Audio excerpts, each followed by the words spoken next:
Hello there, fellow NPCs. I am Scythe, and today we're getting into Everlasting Summer. And we have just properly now begun the Ulyana endings.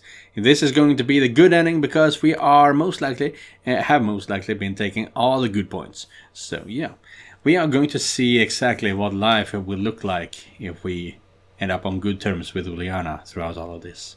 So yeah, with that said, let's go. I can't say that my morning was good. Instead, I woke up absolutely broken. The room was filled with a bright sunlight. Outside the window, birds were lightheartedly chirping. I reluctantly dragged myself into a sitting position and stretched. I slowly started to recall the events of the previous day. A trip, a silly ghost game, Ulyana falling asleep, and... yeah. A kiss. I blushed immediately. It was so surprising that I'd been knocked out of the reality for a while. The main problem is how I should treat her now. At first glance, nothing special had happened, but... besides, she's the last girl in the whole camp from which one would expect such actions. She seemed to me at best to be a little sister, nothing more. But for her, apparently, I was more than a big brother. Though perhaps I just imagined it all, and there was no hidden meaning, deep motives, or allusions to far-reaching conclusion in this kiss. Just an expression of gratitude? Ulyana is definitely capable of extraordinary deeds, and could easily turn simple things into complicated ones. Finally, I decided to put off the matter till the time I could meet her face to face. The clock showed 11. Meaning Olga Dmitrievna didn't wake me up for breakfast. However, I shouldn't worry, there wasn't much time left till lunch. I took my bag of washing accessories and went to do my water procedures. I didn't meet anybody on the way. Probably all the pioneers are busy with their own things. The place near the basins were deserted too. Just 5 minutes later, I again stood in front of the camp leader's cabin, thinking on what to do next. Nothing worthwhile having come to my head. I sat in the deck chair and possibly could have stayed there until lunch, but I was drawn from my trance by a familiar voice. Hi! I looked up and saw Slavia, who was smiling at me sweetly. Hi! You overslept again? Seems like it. That's no good. Perhaps. And where are you going? Actually, I was not really interested in Slavia's agenda for today, but I wanted to keep the conversation going. Well, I got some things to do. I see. Silence followed. She was about to leave when suddenly I said, Mind sitting with me here for a while? Sure, why not? Slavia sat nearby. Something worrying you, isn't it? No, why do you think so? I can read it on your face. She laughed softly. Not really. Although probably Slavia was right. Something really was worrying me. Obviously, I worried about last night's events. Listen, do you have any little brothers or sisters? I do. And how do you get along? Pretty well. She smiled widely. And you? No, I don't. I said after a short pause. So, why are you asking? I don't know, just... Do you always understand them? I try to. Sometimes, I just cannot make out what children want. Suddenly I stopped for a moment. Slavia doesn't know that I'm actually much older than I look. To her, I'm still a child myself. Those who are younger. Why? Well, I cannot always understand the motivations of their actions. They often behave illogically. Weren't you as old as them some time ago? She looked at me with surprise. Of course I was. At the moment, it seemed to me that it hadn't been a very long time ago. And when I looked at Ulyana, that time turned into a gulf of years. Okay, don't fully understand that sentence. Well, think of yourself at that time. I was different. At least it seemed like that to me. If so, Good for you. Slavia laughed again. And you? Did you also do stupid things? It depends on what age we're talking about. Well, let's say, the age of 14, for instance. Well, different things were happening, she said thoughtfully. Okay, that's nice, but it still doesn't make anything clear. Maybe that's the way it should be. Maybe. Slavia stood up, wished me goodbye and left. I closed my eyes and fell asleep.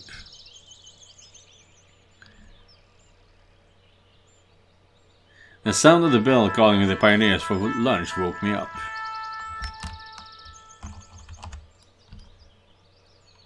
Although the sound was quiet and was coming from far away, my body worked like a clockwork automation, and in due time I was standing near the door of the canteen. And that's where I met Ulyana. Hi there! Yeah. I already ate. She laughed brightly and ran away. I didn't stop her.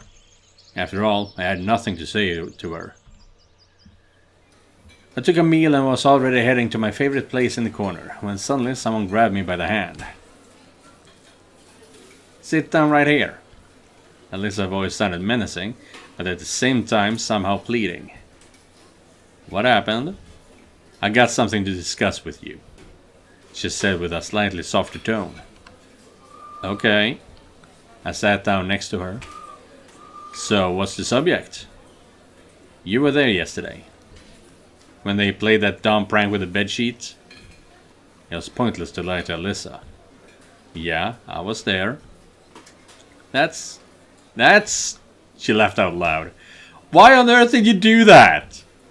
Alyssa instantly became serious and gave me a level look.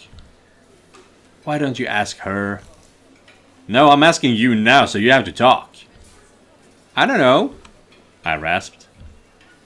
Or you better tell me, why didn't the camp leader react? How should she react? I think you know. I looked at her skeptically. Well, she did just not realize who it was. Well, I must admit, Olga Dmitrievna's deductive abilities leave much to be desired. And then, it was you who brought her back last night. Nope, Shakespearean elves did that, I said mockingly. What's the problem with that? No problem at all. Alyssa stared at her plate and started to eat with concentration. Also, she ran off to somewhere during the night and came back in that happy mood. And? Don't you know anything about that? Even if I do, why do you care? She gave me an intense gaze. Well, I do care. I would have never thought that she could be concerned about someone besides herself. Nothing like that happened, if you'd like to know. Nah, it's not about that.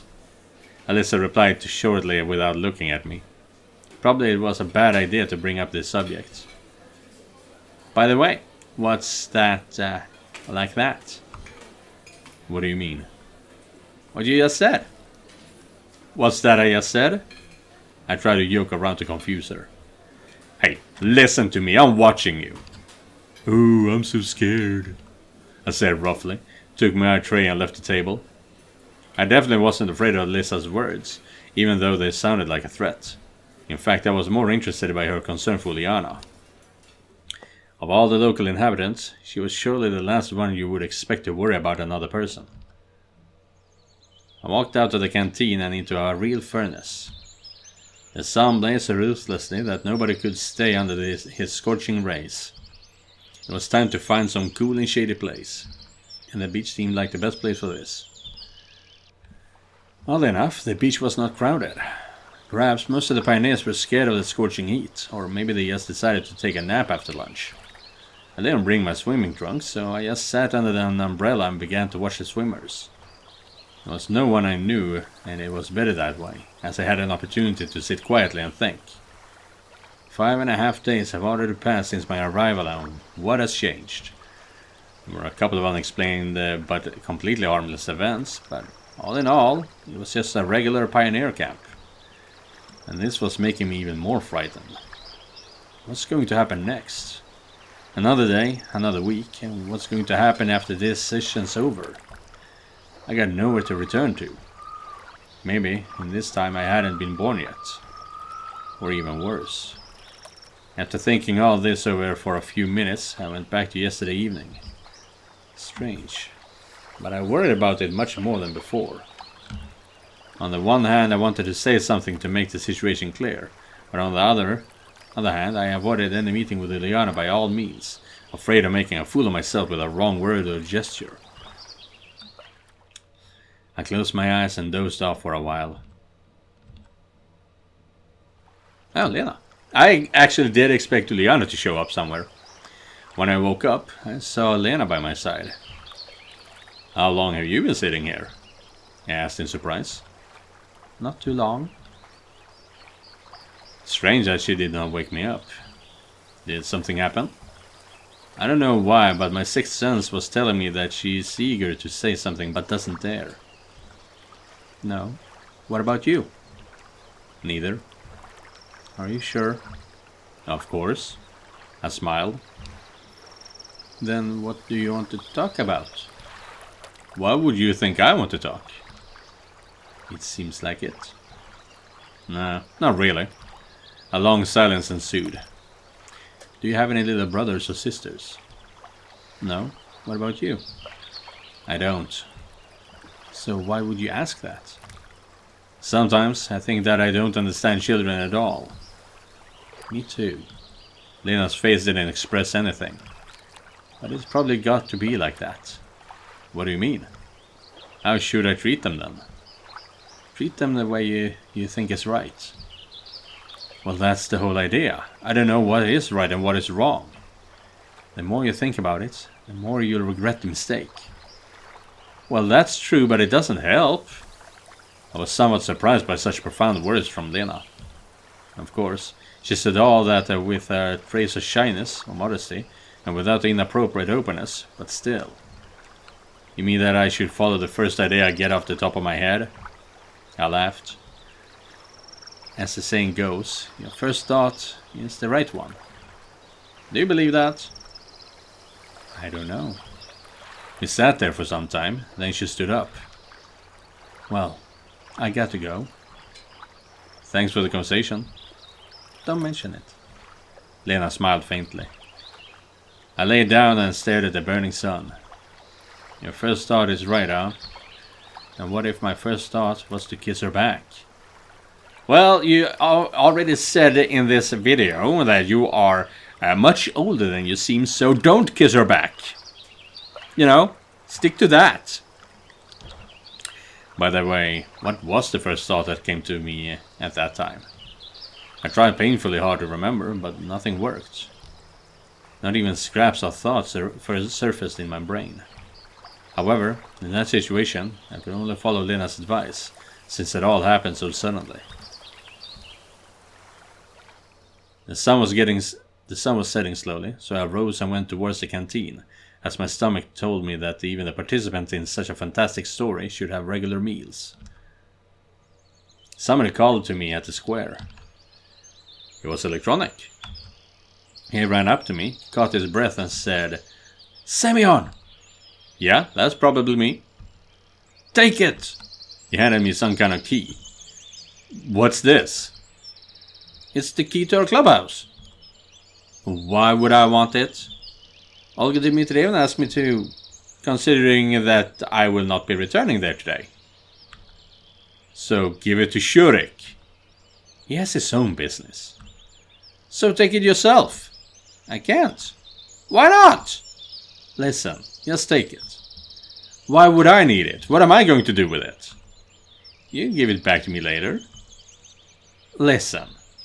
Well, I have to go. He shoved the key into my hand and ran. No matter how you look at it, he is definitely strange. However, I didn't pay significant attention to this event and just put the key in my pocket. I got to the canteen even before dinner. Fortunately, it was already open, but no food was being served. I took my favorite seat in the farthest corner and concentrated on playing with a toothpick. Soon, I got the feeling that someone was standing next to me. I raised my eyes and spotted Olga Dmitrievna. We just stared at each other for some time. Do you need something? Finally, I broke the silence. You know, Semyon? Sure, I understand everything, but... What? I asked, surprised. You think I didn't notice your absence last night? Absence is quite an overstatement. I'd rather say I just went out for a moment. Okay, well, so what? Isn't that supposed to be Semyon's line? What's the matter? I thought that it was nothing too, but I was determined to check. The camp leader expression was increasingly heading towards a frown. So, have you checked? I still couldn't understand what she was up to. Yeah, I checked. And you know what? For a true pioneer, it is just unacceptable. It's shameful, it's disgraceful, especially with her. She flushed red with exertion. I don't even want to hear your pitiful excuses. A vague idea of what she was talking about dawned on me. So, what happened? Would you care to explain? And now you got the nerve to play innocent. You, with Ulyana. Now it became crystal clear. I got two things to tell you. First, I started getting steamed up. Nothing of that sort happened there, and I'm the last one who has a relation to this situation. And you think that? Second, I rudely interrupted her. Who told you that? In fact, the answer was obvious. Ulyana would not do that, and if she had decided to once again play a trick on me, she would have done it much earlier. From the time spent here, I'd begun to understand her well. And that leaves only one possible candidate. And there's quite a possibility that you can hear the sound of wind blowing through my window. Why does it matter? No, it does! Would you care to explain your behavior then? Olga Dmitrievna seemed to be a little taken aback by my vehemence. There's nothing to explain.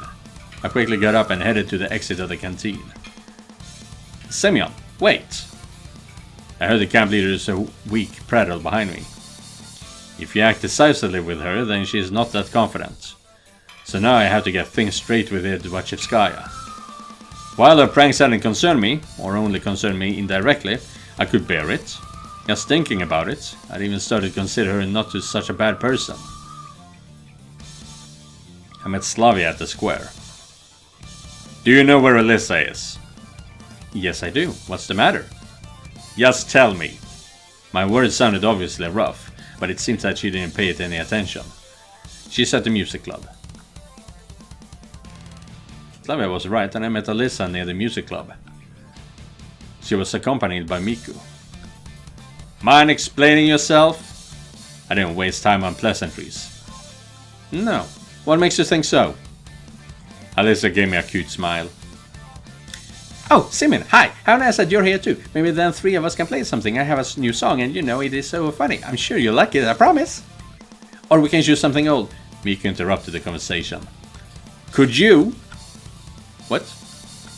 She looked at me with a smile of an uncomprehending child. From that moment I understood what exactly she had in her mind. Little rabbits, teddy bears, pussycats, but no sign of intelligence. I need to talk to Alyssa, I said in a tone that broke the no disagreement. Okay, maybe later. It looked like she was upset, though I didn't care. So, I don't understand what you mean, Alyssa said, offended.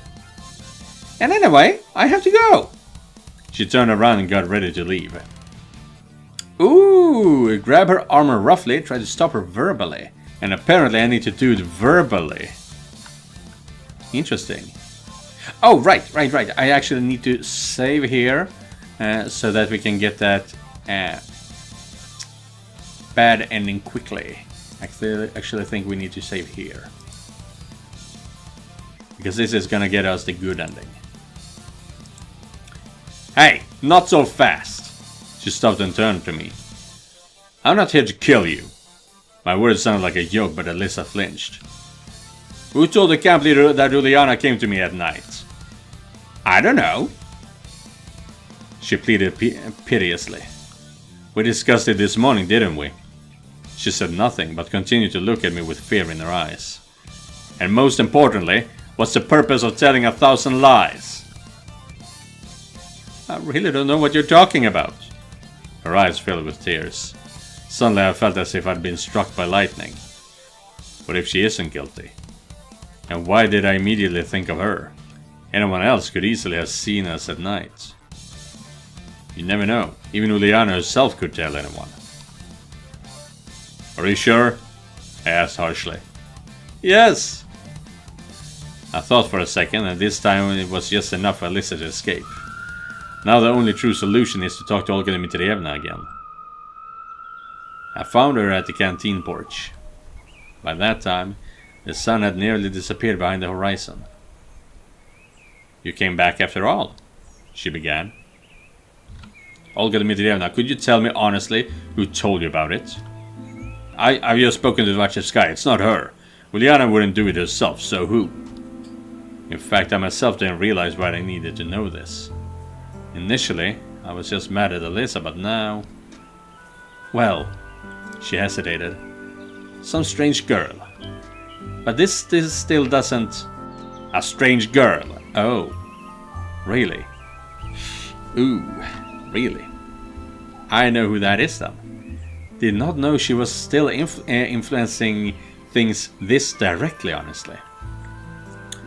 Well, yes, not from our camp, it seemed. Why did she tell you about this? How should I know? Olga Dmitrievna, but this is... I took a deep breath and turned away. Yes, why does she have to obviously lie? Although, maybe she is trying to protect somebody. Let's say... Damn, I cannot even imagine. Alright, I said quietly and walked briskly away from the canteen. I had absolutely no desire to continue listening to Olga Dmitrievna's stupid lies. Our so-called camp leader. I walked aimlessly, completely lost in thought. Are you on guard duty? I heard a cheerful voice from behind. It was Ulyana. Nothing special, just... Seemed like there was no chance of finding out who Olga Dmitrievna's informer was. Yesterday's incident was hushed up somehow, so I decided not to think about it. What do you have planned for the evening? Nothing, I guess. After all my frantic attempts to uncover the truth, I felt some inexplicable guilt before I listened to Ulyana. What exactly the guilt before Ulyana was about was completely unclear, though. Then I have a suggestion. What is it? I brought a video cassette from home. Her eyes flashed conspiratorially. And?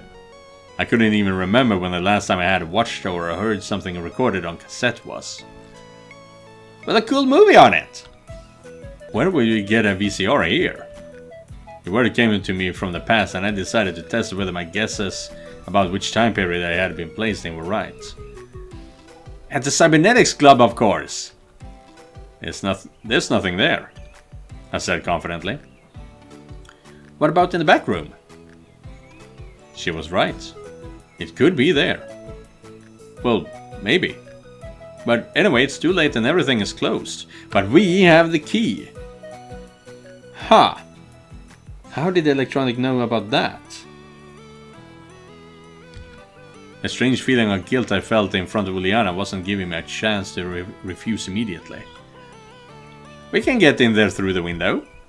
She grinned mischievously. Well, you know, maybe you're right. Wish we could get a key. Mused Ulyana. But I had one. In my pocket. And I just remembered about it. No, now that you mention it, yes, I got a key. Next time I'd better think before I speak.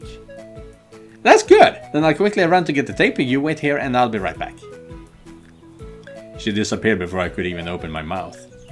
It's strange that she wasn't surprised that the key to the Cybernetics Club mysteriously happened to be in my pocket at the right place and time. But in any case, I had to decide what to do next. The most right and logical thing would be to not go anywhere with her. But my guilt got to me.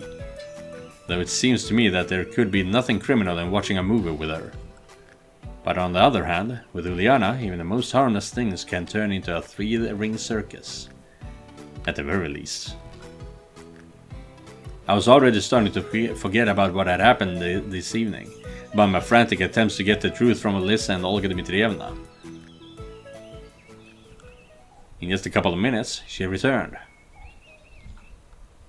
Having second thoughts? I looked at Ulyana and felt a bit uncomfortable. Are we going? Listen, you know your ideas are, let's say, not entirely safe. And in the end everything will end badly again? Are you scared? No, I'm not. I'm just a grown man and I'm not interested in such games. Grown man? She laughed. Indeed, I forgot that I look 17 at most. What makes you think so? It's really hard to accept, but I had nothing to say to that.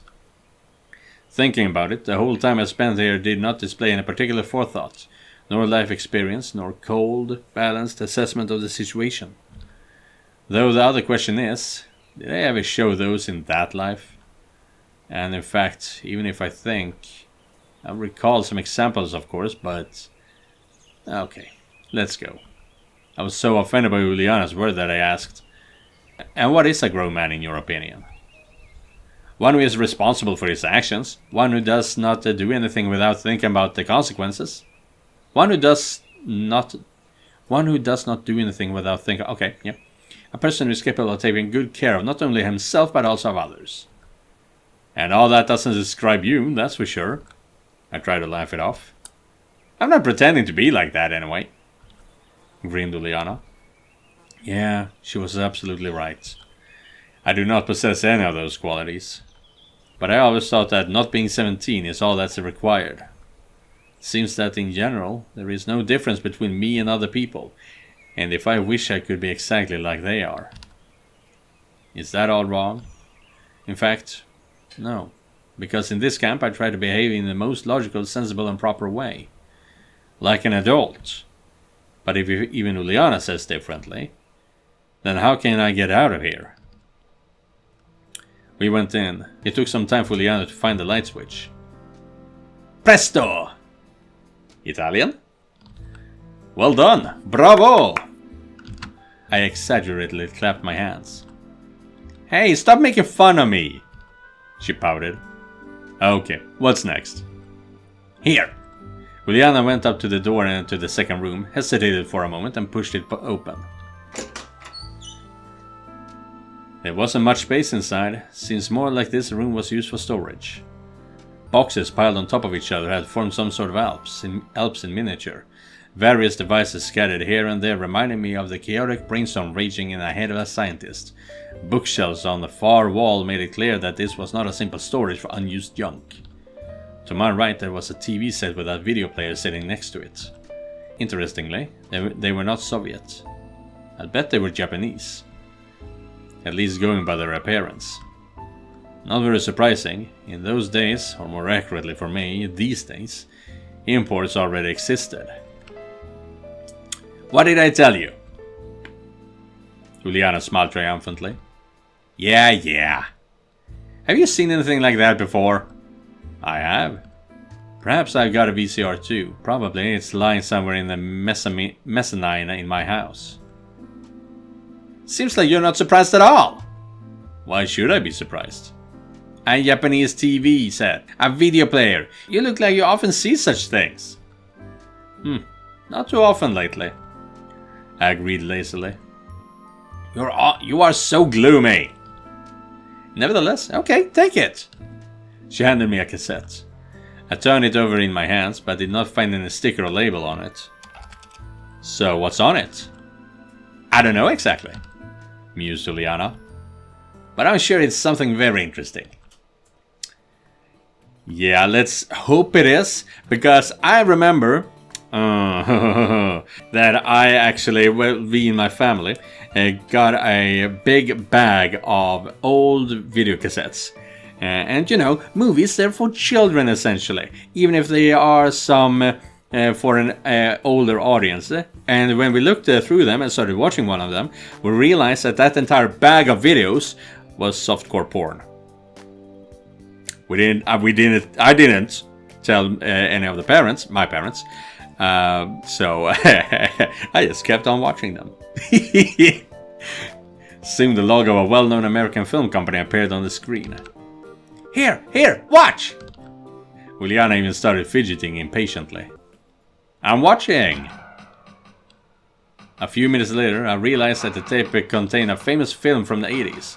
It was about a robot from the future sent to kill someone in the past, so in the years in between a hero wouldn't be born. Terminator. Interesting coincidence. You could say I was sent from the future too. So what? My mission is to kill someone from among the local residents? I could not help laughing. What's so funny? Ulyana looked at me reproachfully. Oh, no, nothing. Seems as if you don't like the movie. The movie's alright. I've seen it several times. How can that be? Her eyes widened in surprise. Well, my friend gave me a cassette. Ulyana stared intently at me. Anyway, keep watching. I pointed at the screen. When the film was about halfway through, I heard someone trying to open the front door. It is said that when a person has one of their senses weakened, the others are amplified. I was quite blind, but could hear perfectly. Lights off! I whispered. What? Turn off the lights! Ulyana realized that this wasn't the time to argue with me and rushed to the switch. Meanwhile, I pressed the pause button. I heard footsteps in the other room and saw a flashlight flickering under the door. I wonder who decided to sneak into the cybernetics club at night. They're not here. It was the voice of Olga Dmitrievna. Soon the front door slammed shut, and I sighed with relief.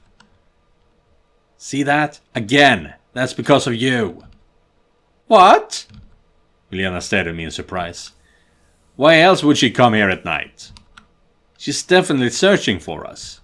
Alyssa likely doesn't care about your absence, but I'm registered at the camp leader's cabin. She thought for a while. Well, so what? So what? Why are you constantly looking for trouble? It's almost as if you like it. It's more fun this way. Is it fun when you constantly get scolded and punished? Nothing ventured, nothing gained. She laughed merrily. Eventually, there are also rules. Well, up until now, you have evaded serious consequences, but who knows what could happen next. It could all end badly. You grumble like a granny, she said, offended. And who said recently that I could not be called an adult? Forget it, let's finish the movie! I decided not to argue with her. In the end, we're already on Olga Dmitrievna's list, and an hour later, an hour earlier, does it really matter? At each scary scene, Ulyana jumped, screamed and grabbed me by the hand. I was not so keen on the film, but still pretended that I was also interested. Dude, why not? It's a classic from the 80s, I'm assuming, because that's what you said. But Terminator 1, dude, you gotta enjoy that movie. I started... Was it Terminator 2 or 3 that I saw first? Doomsday, I believe it was. And so...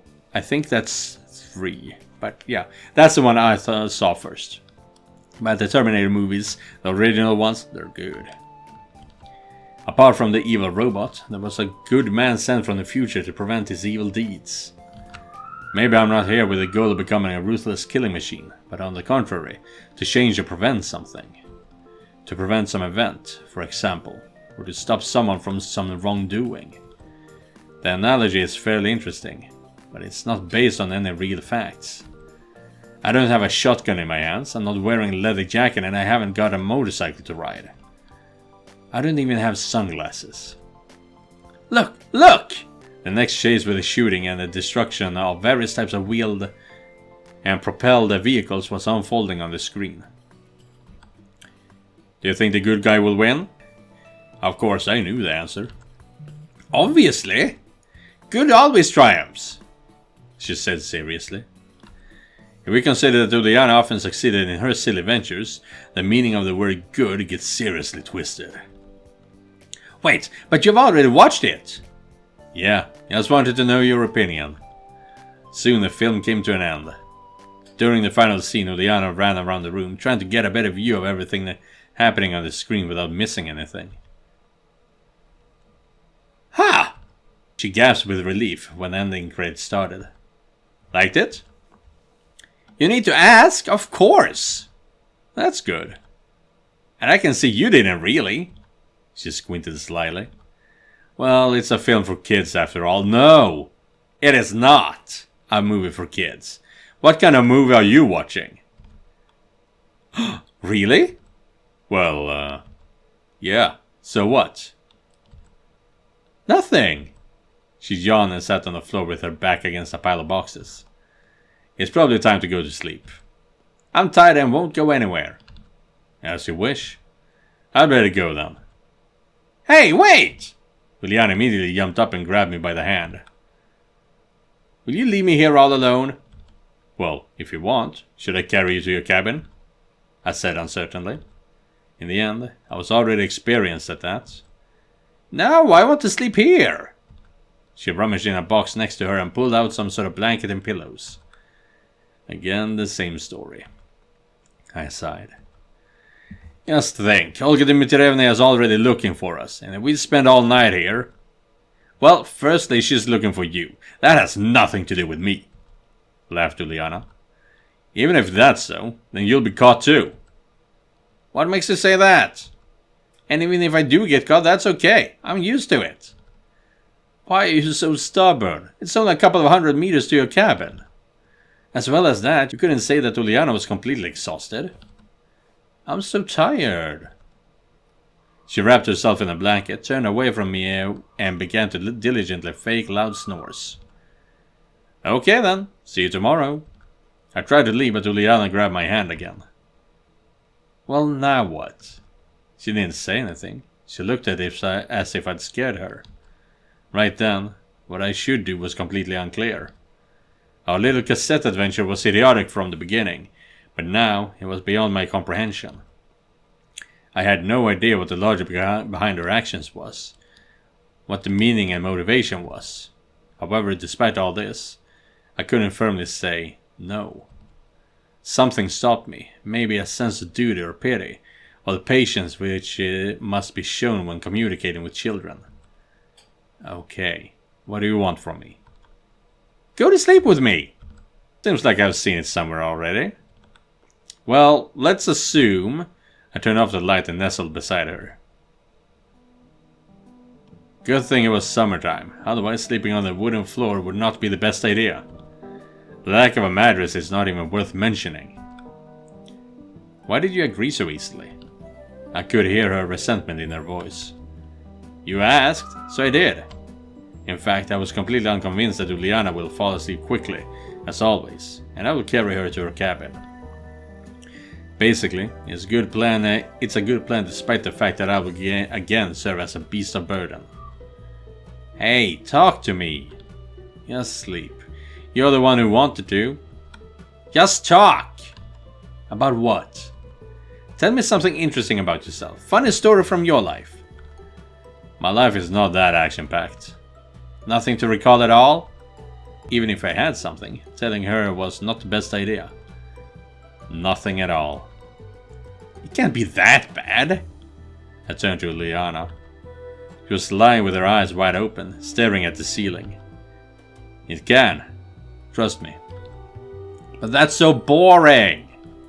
From time to time, she was silent for a while, and then smiled and said, But here you had fun. Oh, that's true. I laughed. Will you remember this camp? First I need to get out of here.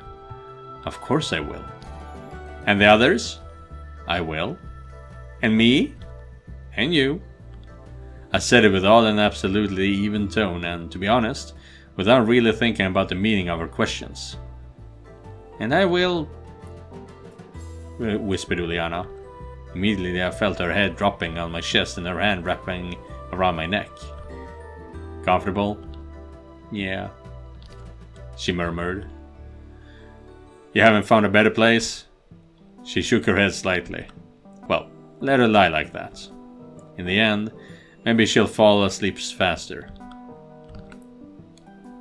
Probably. No more than 5 minutes passed before I decided to check on her and lightly tugged on her shoulder. What? She asked without looking up. I noticed an unusual note in her voice. Why aren't you sleeping? Look who's talking. Time was passing treacherously slowly. I decided to wait at least another 10 minutes before the next time I checked. But the seconds seemed to be hours. My eyes began to slowly close. I struggled to stay awake. I blinked for a moment and woke up, only to realize that my state was close to unconsciousness. Maybe just close your eyes for a minute. What's so terrible about that? A thought flashed through my head, and immediately I drifted off.